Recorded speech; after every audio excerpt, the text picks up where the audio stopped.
That's so it's hip hop and R&B. You're live with Ace. Got my boy G Herbo in the building. Yo. All the way from Chi-Town. Yes, sir. What up with it, man? Should I call it Chi-Town, Chirac, or Chicago? What is it known for right now? All three. It's still up all Literally, three? It's all three, man. Some people just still Chicago, Chirac, Chi-Town. You know, a lot of people take offense to the Chirac term, but it's really just embracing it. It's embracing our truth, bro. Like, we at war with ourselves. Yeah. You know what I'm saying? More than anybody. So it's like it is Chirac. Our murder rate really beat Iraq. You feel me? A few years, you know what I'm saying, a row. Yeah. So, by slide, not just a couple numbers, a couple hundred, we beat them in murder. So, it's just really embracing the truth, you know what I'm saying? And in order to make change, you got to embrace the truth. You got to realize the reality of the situation. So, I'm from Chirac still. So, what was growing up in Chicago like? Like, give me the detail on any given day in Chicago. Any given day in Chicago is like, I ain't gonna lie, my life was like a movie growing up. People be thinking I be joking, but like, my life was like a real movie. Every single day it was something, right? It was a car chase, getting shot at, you know what I'm saying? Just a regular day on the block where even at peace, the peaceful day on the block, you gonna see something crazy, you know what I'm saying? So it's like, early on, when I was 13, 14, we was up against like so much, you know what I'm saying? We was already getting shot at, you know what I'm saying? We was like 13? Hell yeah, we was getting shot at 13. You know what I'm saying? So, I mean, I don't know. It's like it was normal though. Immune to it. I'm not just saying my neighborhood. A lot of neighborhoods in Chicago was going through a lot of the same stuff. I'm from one of the worst neighborhoods for sure. Which is? St. Knife in Essex, Terrortown. They call it Terrortown. Wow. Yeah, that's the name of where I grew up. They call it Terrortown. Ain't nothing but terror over there. So basically, that ain't something that you would call a tourist. No, of course not. Tourist spot. That's definitely not a tourist spot. Tourists don't go nowhere near there. Trust me. So in other words, the Ubers, the Lyfts don't even go. Some like Uber X, you can't get like no black truck in my neighborhood though. Like black trucks or Uber Black, they don't come. Really? Yeah, like Uber X people who know how to maneuver through the hood come there. Is that bad? It take a black truck probably like 20, 30 minutes to get to my hood. I remember when I used to be in the hood trying to order black trucks at 12, 1 in the morning, 11 at night when I'm trying to go in the crib, they had never come in to take me. Like sometimes it took me hours to get a black truck to come in. Wow. That's crazy, nah, man. It's like that, bro, but we know it's like, man, we so desensitized bad, bro. Like, you know what I'm saying? My homies was getting killed. I was right back outside next day on the same blocks they was getting killed on. You feel me? So, how do you how do you move on from, well, not say move on, but how do you still go about everyday life with that? I know that kind of has to take a toll on your mental. At the time, it did, but I didn't realize it. I didn't know. It was normal, bro. We thought it was life. Like, being in the streets, I'm like, all right, I understood. I don't know, maybe I was just blessed with a heart and a mind strong enough to be able to adapt to the worst situations, because it's like, I knew I was in the streets, bro. So it's like, I can't grieve off, even though, like, don't get me wrong, I'm not going to say I couldn't grieve, but it's like, in the streets, you know what you up against. Like, I know people going to die. You hate it. Yeah. It hurt the most when it's one of your people, but it's like, you know, then after one of your people die, you like, who going to die next? Who going to die next? When somebody that you didn't expect die, you be afraid that somebody that you even closer to or somebody right next to you or maybe you could die. And that's crazy, because we always say that. It's like, when, like you just saying, when somebody close to you die, you like, damn, who next? Who next? And I just asked that same question literally when Kobe died. I'm like, man, all our black idols, our heroes are gone. Exactly. Who's next? Exactly. It always like that. It's always a shocker, and especially being in the streets, because it's like, we know what we up against. You going back outside and you putting yourself in the line of fire again and again and again. So it's like, when stuff do happen, you not even grieving. You just looking at, what did he do wrong? Did he not have his gun on him? What he was not paying attention? You trying to like see what he did wrong so it don't happen to you in the next situation. You're not even looking at it like, oh, that's messed up. Because you know we in the streets, you know what come with it. You trying to see what flaw did your homie have where he met his demise. What somebody got to sneak up on him, where nobody with him. So now when you go outside, you got 2, 3 people with you. Eyes all the time. All y'all got to have a weapon. You know what I'm saying? You just got to be prepared. You just moving a certain way. And that's a mental illness where it's like, you don't even really realize that it's basically, it's a sickness that you okay with people dying around you. You just trying to figure out, what do you do to prevent the chances? You know what I'm saying? So it's less likely. With this album, this is your 4th album. Yeah. This is my third album, matter of fact, my third EP. What is the message that you want to get over to kids? Because I know a lot of kids back in Chicago, I'm sure they still look up to you. You're like their everyday motivation. With you dealing with post-traumatic stress disorder, being diagnosed for it, how do you use your platform to influence the younger kids that may be in the same situation that you was in, but they don't have that voice to speak up? That's why I do what I do. Yeah. That's why I don't hesitate. That's why I don't hold my breath. That's why I speak on everything that I feel like my heart and mind, everything that come to my heart and mind, because I know that it's that kid that's going through the same thing that I went through, that's not able to speak on it, or that's not able to really channel into a part of their brain where they realize that they going through this for a reason, or they got an alternative or a way out. You know what I'm saying? So what I would say is really just follow your instinct, man. You know what I'm saying? Like, I think the reason why I'm here and able to talk to you right now is because I follow my instinct. Even in the streets, like, I knew what I was doing was wrong. We in the streets, you know what I'm saying? So it's like, even though we don't have like many resources, you know what I'm saying, you understand that the street life is bad. Yeah. So you able to like see situations for what they are. And I think I would tell a person that, like, just understand the reality of your situation. If you in an effed up situation, understand you in an effed up situation so you could maneuver a certain way to get out of it. I think me knowing like I could possibly die or go to jail every day is what made me like maneuver a certain way or think a certain way while I ensure that I get home every night. I ensure my safety. So I would just tell the listener or the youth or the person that's in a situation similar to that I was, that want better for themselves, is to trust yourself. Believe that instinct that you have. You know what I'm saying? When you feel like you don't want to do this, I ain't getting in that car, I ain't going outside today. Trust that, because that's going to be the difference in you getting home and you being what you want to be in life. You know what I'm saying? Like, I really made a decision. It was one of the toughest decisions of my life to leave the streets.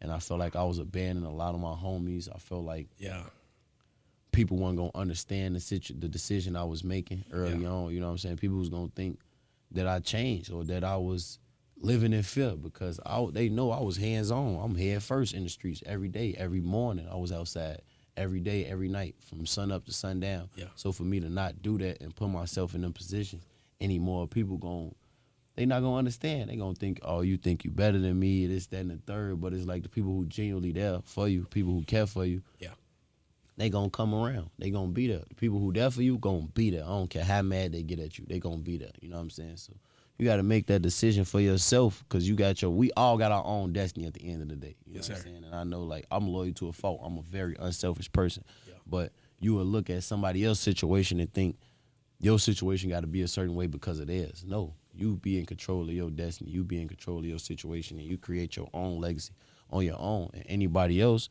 if it's in their destiny to be where you gonna be in life, they gonna get there. Yeah,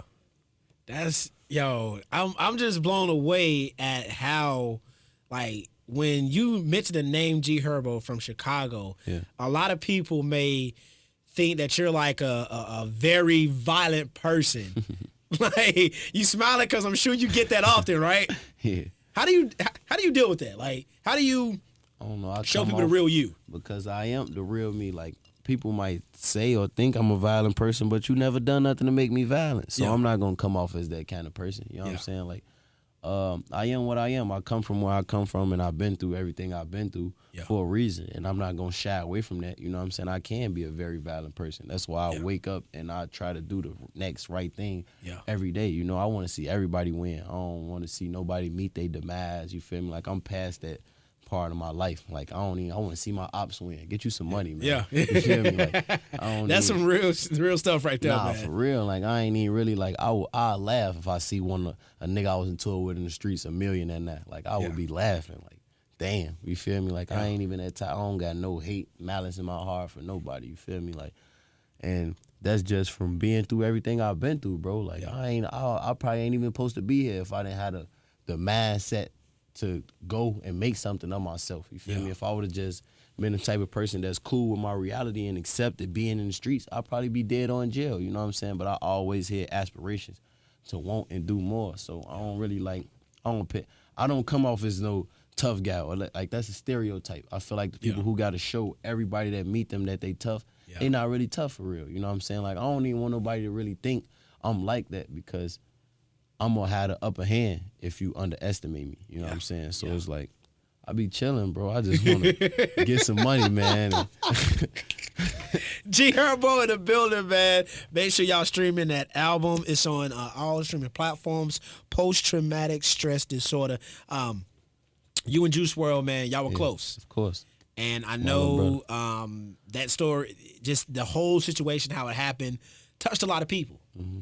How did you, being close to him, how did you continue to go about your musical career and keep the creativity juice flowing when that happened?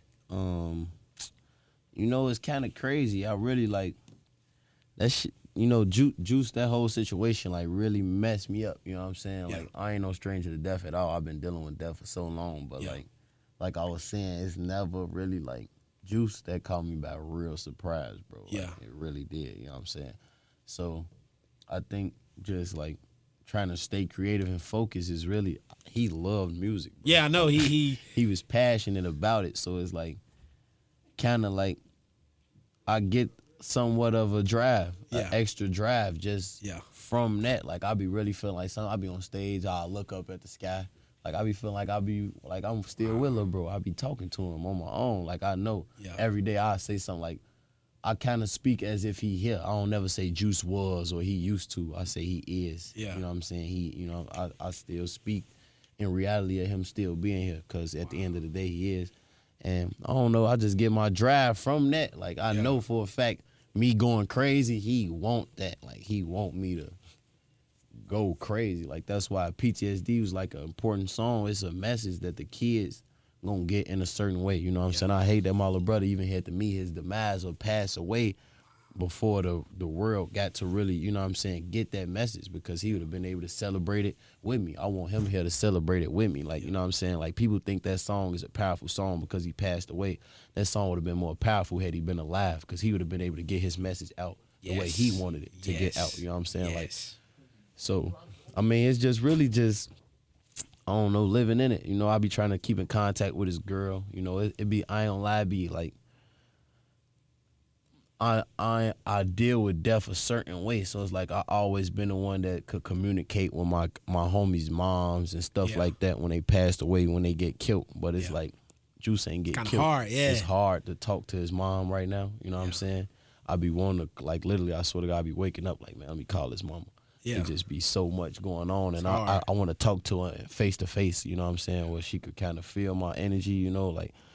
That's the thing. Like, you just gotta just keep him alive as much as possible. Let the people around him know, like in his family, his loved ones, know that you gonna remember him a certain way. You know what I'm saying? Because he gonna always be here. Yeah, like, I mean, he got hella songs. I'm hearing that he got songs that will never he got released. 1 million songs. He could drop more songs than Michael Jackson. How many songs do y'all have that no one knows about? Yeah, that's unreleased. Like, if I had to guesstimate, like 30 probably. Wow. At least 30. So that's 30 songs unreleased with G Herbo and Juice WRLD. Probably more than that, man. Sometimes we used to do like 8 songs in one night. Could there even be like a Juice WRLD Herbo collab? Yeah, when the time is right. I feel probably, you know, it just depend on the time, you know. Just, it ain't really about like the music. It's just if it's gonna be able to get a message out or help people or help, you know what I'm saying? His legacy, then but other than that, I probably just want to listen to him. Like, I like listening to him. Needs that, bro. Unreleased music, but now with me and him got a lot of records. Coaching needs that, bro. Yeah. For real. That's Juice WRLD was one of them artists, man. Like, I can't even call him a rapper. No, he definitely was an artist. He was one of them artists that his artistry spoke louder than his music. Yeah. And it's like, he could be in the room. Mm-hmm. You know it's him, but he greeted everybody with the utmost respect. And you don't get a lot of artists, like a lot of younger artists. No, for sure. That really respect the game and respect the grind. Because he was down to earth, bro. He didn't, like, coming from where we come from, even if he, like, Juice didn't grow up like in an environment like I did. Yeah. But we from a city of lost dreams, lost hope, no aspiration, no resources. So it's like he knew he had the talent. Ain't no way Shorty didn't know he was talented. He knew he was great at music before he ever was noticed. he didn't think he'd get to where he got in life. He so became it's like an icon quick. immediately. Yeah. And I think in that, a lot of people they live in those moments where like he feel like he bigger than life. He never felt like that. You know what I'm saying? And sometimes you'll wonder like, why is Juice walking up to me to speak to me? Or why is he, you know what I'm saying? But it's like he was a real normal dude at the end of the day. You feel what I'm saying? Like he was still adjusting to the life, to the fame. He didn't really care about being a millionaire. Like Shorty was rich as hell. Like rich. He barely ever spoke about his money. He barely ever spoke about what he had. He cared about the art and people, his fans. Like he cared about your opinion of like, hey, and that ain't even the right way to think. I don't care about nobody's opinion. You feel me? Like he cared about how you looked at him. So he treated you a certain way because he wanted that mutual respect level. He wanted that mutual ground where you don't look at me like I'm better than you or you ain't better than, you know what I'm saying? But Shorty had the right to poke his chest out all the way. Shorty was rich. You feel what I'm saying? Like, so how do you go about fatherhood? Everything that happens with the drama with social media, all that stuff. How do you kind of keep a positive mindset with everything going on? Just by, like I said, I don't really care about the outside world, the outside opinion of me. You know what I'm saying? Like, I've seen all types of posts and stuff where people like, oh, Herbo deadbeat, he don't see his kid. And you know what I'm saying? But it's like, come on now. But I make sure every how does day, it make you feel when it's people that's in your same city that hits the like button on those posts? I don't care. I don't even look at it. I don't pay attention. You know what I'm saying? It is what it is. People gonna have their opinion of it. My son loved me to death. Like, bro, immediately he wake up, say this. He grabbed the phone, say, call my daddy. You know what I'm saying? So if I wasn't that type of father, if I didn't give him that energy, kids are smart, bro. He know who he want to be around, who love him, you know? So basically I'm saying that to say, I just do the right thing. I don't care about what the people on the outside think about me. I do the right thing by my son. I'll do the right thing by my son, mom. You feel what I'm saying? Because whether you believe it or not, the way you treat your child's mother gonna always rub off on that child. You know what I'm saying? When that kid around. When my mom, when I'm not around, my son, mom still gonna be able to talk good to me. You know what I'm saying? Good about me. You feel what I'm saying? That's what I'm saying. Like, because I do the right thing. I do the next right thing while I try to, like, you know, just make sure everything is mutual, transparent. You feel what I'm saying? Like, that's how I deal with everything. I don't deal with the outside. I deal with the people that matter. I make sure I'm spending time with my son. I make sure I FaceTime my son when I'm on the road. You know what I'm saying? And even when I make mistakes, I'm a first-time father. I'm 24 years old. I'm going to make mistakes. I've made mistakes before, but I go the extra mile to correct my mistakes. I stand in front of my mistakes like a man, so you going to respect my mistakes. You know what I'm saying? So it's like, I don't pay attention to the outside world because they don't know me. You know what I'm saying? I know one thing, they love you today, hate you tomorrow, love you again. So it's like, now I don't even see these same comments no more. People not saying this anymore. You know what I'm saying? People saying, I'm this way, but I never changed. I didn't go and reinvent myself and come up with a new image. You know what I'm saying? I just kept doing the right thing, and I'm going to keep doing the right thing. So it's like the people who support me now wasn't supporting me probably 6 months ago, and I see that, but I'm going to still let you support me, you know what I'm saying? Because it's cool. I'm not that kind of guy, you feel what I'm saying? So it's like, I don't really pay attention to the outside world, bro. I just worry about me and the people that matter, and everything else going to fall in place. You heard him here first. G Herbo, bruh. Most success to you. Keep pushing. Keep your head on straight, bro. Yes, sir. Appreciate it. Like, for real, man. I've been watching you since 2012, and you've literally catapulted into stardom. Appreciate that, bro. But you've earned every bit of it. Yeah. Nothing was given to you, bro. It wasn't easy. Nothing was given. And I seen the grind. Like, I seen the rants. I seen I've seen you have good days. Mm-hmm. I've seen you have bad days on social media. Yeah. Bro, stay focused, man. The social media shit is not gonna ruin you, bro. No, for sure. I can't let nothing ruin me that was created overnight. You know what I'm saying? Like, this ain't only thing that I feel like can ruin me is me, bro. Like, the outside. If I go make a stupid decision where it's gonna affect my long-term goals, I did that. Nobody else would be able to do that. So I know that you went to a therapist, like you talked to someone. How did that make you feel when you first went, like, your first session? Was you nervous? Hell yeah. Hell yeah. Because you don't know, like, you don't really, like, Bro, you don't know.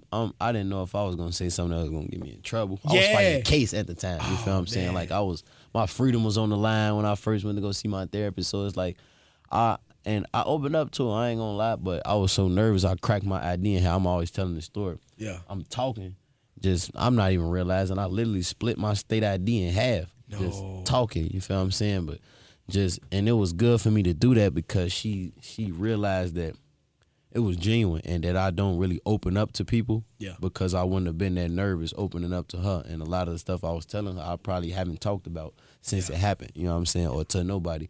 And it was really just letting her realize and understand my life because it was for years, I'm outside knowing that I could die or go to jail behind what I'm doing or what I believe in. Yeah. And it was okay with me. And it's okay with millions of other kids out there because that's the reality of the situation. You know what I'm saying? Like, you know that the streets are overtaken no matter how many if you don't have the resources in your face to do better, and by resources I mean a basketball coach that's willing to pull you out of these environments whenever, because you could have all the potential in the world. You could go to school and be a star and have everything planned for you, but when you outside and you face these obstacles, you on your own. You fending for yourself.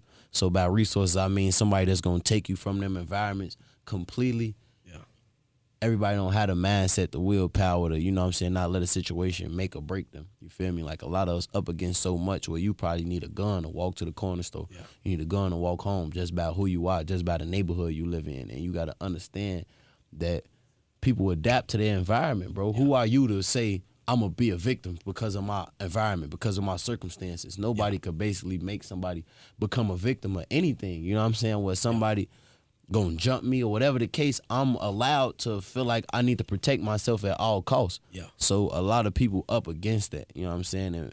And what I'm saying by, like, having resources is just being able to not put yourself in these predicaments, you know what I'm saying? And having an alternative other than what we up against, you know, having somebody like myself who willing to really go the extra mile and go and have somewhere for people to go, have a facility, because I got a facility in Chicago that we opening, we bought one of the 50 CPS schools, Chicago public schools. We bought it cash. I was just about to ask you, could you ever see yourself doing something like being the head of some concept? Already, non-for-profits already are in the works, you know what I'm saying? Like, well, we just really giving back because we know these kids, 12, 13, 14, you got all the aspiration, all the dreams in the world. Yeah. They want to be rich. They want nice cars. A lot of them want to go to the NBA. They want to be rappers. They want to be sports agents. They want to be managers. They want to be so much stuff. They just don't have the resources, bro, to do so. So even though they got the aspirations and they had the tools, they got the smarts, the intelligence to do all this stuff, their environment is not allowing them to do so or not allowing them to capitalize on their gifts. So you got to get them a chance. You know what I'm saying? Like, these kids need a chance, bro. You can't judge nobody. You can't tell nobody to get off the corner if you don't have an alternative for them. Yeah. These kids don't have nothing but the corner. They only meals coming from the corner. They only sense of family, brotherhood. They only time feeling love coming from the corner. Yeah. So it's like, you got to get them something else. Let them feel that in the environment that's going to keep them safe. And I'm trying to do that for the city. Dog, keep going. Let me know when you ready to run for mayor, dog. Let me know, because bro, no, I'm so serious, Herb. I'm so serious, serious, bro. You know what's funny? Let me know. You and like 3 other people that said that I ain't trying to be no mayor, man. Dog, but that's the thing. People that look like us need to see that the positivity that you possess, bro. Yeah. Your city needs to see that often. It don't need to just be while you're. But, I mean, speaking of the mayor, I work with the mayor. I'm about to probably do something. Well, I plan on working with the mayor, and you know, we got mutual alliances, mutual people who, you know, we deal with.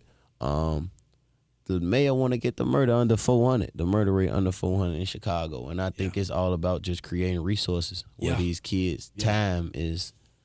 Time is everything. You know what I'm saying? Where they don't have time to go do all of this, you know. So even if I ain't gonna run for mayor, I'll work with the mayor. And we were just, you know, it's crazy, man, that you guys talking about the murder rate in Chicago. We got the same problem here in Charlotte.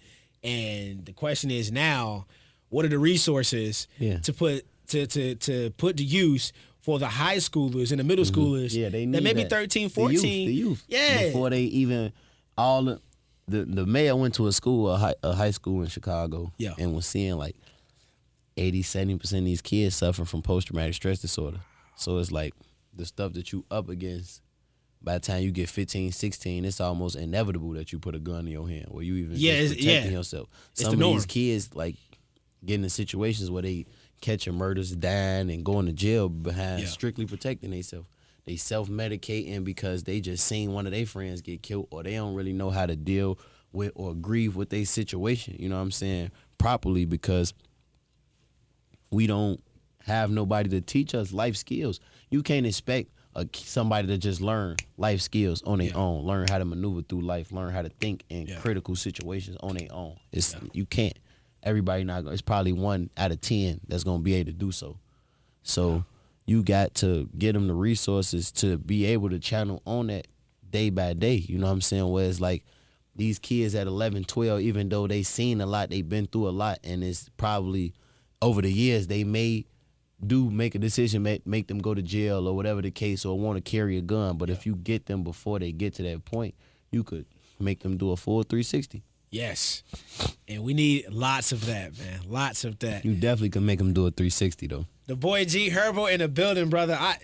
This conversation literally is an eye opener, bro. Because I haven't got the chance to sit down with you. I've just seen you perform, but just to sit down and to pick your brain about a lot of things, man. Yeah. I got a newfound respect for you, bro. For sure. Dead serious. Got a newfound respect for you. Appreciate that, bro. Post-traumatic stress disorders on all streaming platforms. Everywhere. Let them know how they can get in contact with you on social media. Yeah, man. On Instagram, I'm at No Limit Herbo. Twitter, at G Herbo. Facebook, the same thing, G Herbo. Live with Ace, man. 92.7 The Block.